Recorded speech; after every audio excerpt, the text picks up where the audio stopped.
Chelsea are top of the league heading into the second international break of the season.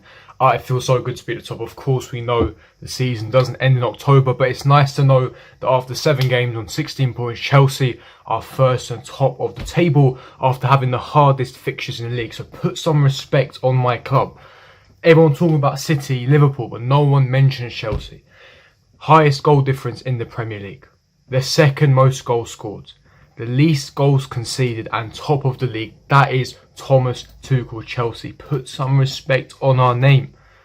After 7 Premier League games, 1 point ahead of Liverpool, 2 points ahead of Man City and 2 points ahead of Manchester United. It's good to be top. Of course, there wasn't a review for the Southampton game, so apologies for that. There was reasons for that. I was actually at the game. The weather was atrocious, but you know, at least I saw my team win. It was a nervy last 10 minutes, but we got the winner. Southampton got sent off. Decent performance, I'd say. Good performance. I'll be going more in depth in terms of the performance. It wasn't spectacular. It wasn't excellent, but we got the job done. That's crucial, you know, especially after the last 2 defeats against Juventus and Man City. It was really important that Chelsea secured the 3 points and now top of the table heading into the international break. But what do you guys think? Leave me your thoughts and opinions in the comment section below. If you do enjoy this video, don't forget to smash the like button, subscribe, hit the bell notification, and without further ado, let's get straight into this talking point video. And of course, we need to analyse Chelsea's next 5 Premier League fixtures. Also be analysing the situation with the number 10s, Ross Barkley, Ruben Loftus-Cheek, what's going on with Kai Havertz and Hakim Ziyech, what's wrong with their omission, and of course Mason Mount, etc, etc, who at this moment in time is our best attacking trio. We'll be speaking about all the latest stuff, but of course we need to speak about Kai Havertz and Hakim Ziyech. Now Thomas Tuchel, of course, he had his post-match press conference after the game against Southampton, and he briefly was asked in regards to Hakim Ziyech and Kai Havertz, because as you guys know, if you watched the game, it was 1-1 at the time and Ross Barkley came on, and we had Kai Havertz and Hakim Ziyech on the bench. Both were fit, none of them were injured, both were match fit, both were ready to come on. 2 of our 2-star signings, both in a combined transfer value of £100 million, and Ross Barkley, the guy that we tried to loan out to mid-table clubs, who was this close to signing for West Brom on loan, came on instead of them and offered that spark of creativity, delivered that sprinkle of creativity that we desperately craved for, put a delightful, world-class, sublime 20-yard diag pass into the path of Aspi, got us a second goal, and he essentially made that goal with that pass. He broke down that low block that I was talking about. Southampton were down to 10 men, so they were parking the bus. And even in those conditions, Ross Barkley pulled out a pass like that. And listen, if you have a world-class creator, which I've been screaming out for, like a Ross Barkley, who's of course significantly better in terms of overall play, he's a lot more consistent with playing those type of balls, like a Paulo Dybala, Bernardo Silva, etc. You're going to see a lot more of those passes. You're going to see us break down low blocks a lot more frequently. And so, again, this is what I mean. We saw spring creativity and our fans went wild. So imagine what we can do with an actual creator. And it begs the question, what's going on with Kai Havertz and Hakim Ziyech? What are their roles in the team from now on? And this is what Thomas Tuchel had to say in regards to them. They have maybe lost a bit of belief, confidence, whatever. We will not stop trying to boost them.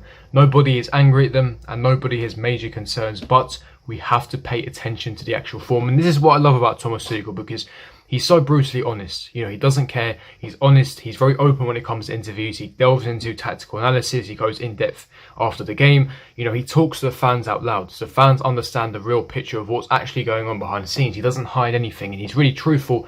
He does it in a very meticulous way. He does it in a very calm, collective way. He calls you out, but he doesn't dig you out, if that makes sense. Like, he'll call you out, he'll say, you know, your performance wasn't good enough, but he'll always give everyone a chance. He'll always allow you to prove yourself wrong. He'll always allow you to train harder and fight back into the team. He's equal on every single player in the team. He hasn't got his favourites, and that's what I love about Thomas Tuchel. He's not going to be a guy who's going to call out in press conference like a Mourinho and say he was rubbish today and not speak to you. That's not what Thomas Tuchel is about, but he still calls you out in a very calm, composed manner. So again, credit to him, but it really is worrying. You know, we had a substantial investment in Kai Havertz, around £72 million. We spent, you know, £30 to £35 million on Hakim Ziyech, and they're simply not delivering. Now, I'm more worried for Hakim Ziyech, and I'm less concerned for Kai Havertz, and there's a big reason why, and that is the age. Hakim Ziyech is 28 years of age. This means that he is in the peak of his powers. He is in the prime of his career. He's done it on the highest stage in European football in the Champions League. He's done it in the Dutch league of Ajax. You know, he is in the prime. How much more time are we going to give this guy before we have to understand that maybe he isn't suited to the Premier League, maybe he isn't suited to Thomas Tuchel's style of football, and that maybe he isn't cut out to be a Chelsea player, because poor performance after poor performance after poor performance is simply not good enough. And you can't just sit here and say, oh, you know, it's you know, he's not been really given opportunities, because he has. You know, ever since he came back from that injury, Aston Villa, Zenit St. Petersburg, Juventus, he has been poor non-stop. Consistency. He hasn't got it. He'll pull a good performance and he'll go missing for 5-6 games. It's simply not good enough. If you want to challenge for Premier Leagues, for Champions Leagues, it's simply not good enough. I know people are going to say, context, he's not playing in the right system, he's not playing in the right formation. I completely hear that. I get the valid point, but what difference is it really going to make when you're playing right attacking mid compared to all the way out wide at the right wing? He's still going to cut him regardless, because his right foot is non-existent. That's not me being rude or insulting, because it is true. He's heavily reliant on his left foot.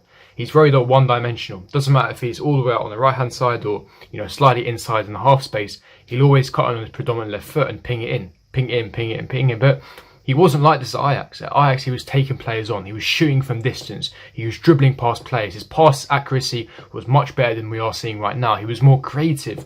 He was a lot more than what we're seeing right now. I don't know if it's a confidence thing. I don't know if it's because he's being restricted by Tuchel. Who knows? But the point is, he's not offering what we need right now. And if you want to win the Premier League, we need an elite creator. And Hakim Ziyech is not your guy. And I'm really concerned for him. And personally, if a right offer came in, I'd cash in. In regards to Kai Havertz, I'm also concerned. However, I have time, because he's only 21, 22. So he's nowhere near his prime. He's nowhere near the finished article. He's going to have time to improve his game. He's got the skill set. He's got the attribute. He's got the talent. And of course, he has scored in big games for us this season and last season as well. And I think for him, it's a matter of time. I think people's expectations on Kai are completely wrong in my personal opinion. And what do I mean by that? Firstly, they expect Kai to be that creator, to be the guy to unlock those low blocks and, you know, thread through to Lukaku, when he simply isn't that guy. Kai Havertz is not a creator, and this is what I'm trying to explain to you guys. Kai Havertz is a poacher. You know, he's very good in the 6-yard box and the 18-yard box. Of course, we haven't really seen the best of Kai Havertz in a Chelsea shirt, but back in the Bayer Leverkusen days, he was a world-class finisher. You know, if you look at his numbers in terms of goals and assists, he was a fantastic finisher, a world-class poacher in terms of inside the box, even sometimes outside the box. You know, he's tall, he's athletic, so of course he also wins a lot of headers in the box, and that's his game. You know, he's more of a false nine who drops in the half spaces and the pockets. He drifts out wide, he changes position from the left wing to the right wing into the false nine position. So he's more of a striker / cam. He's more of a Raumdeuter, which is a German name for basically a false nine, but not quite. Someone who's more of a poacher, and that's his position. I think with Lukaku's addition, it's really hindered his game, because of course he is more of a striker, he's not a creator. So of course when you have Lukaku, you're going to have to create for him, so it does hinder his game. I'm not sure what the plan is. Hopefully Thomas Tuchel can implement Kai Havertz with Romelu Lukaku, of course. But this then leads me on to the final point. What is Chelsea's best front three going into the rest of the season? After the international break, Chelsea sit top of the table, 16 points first.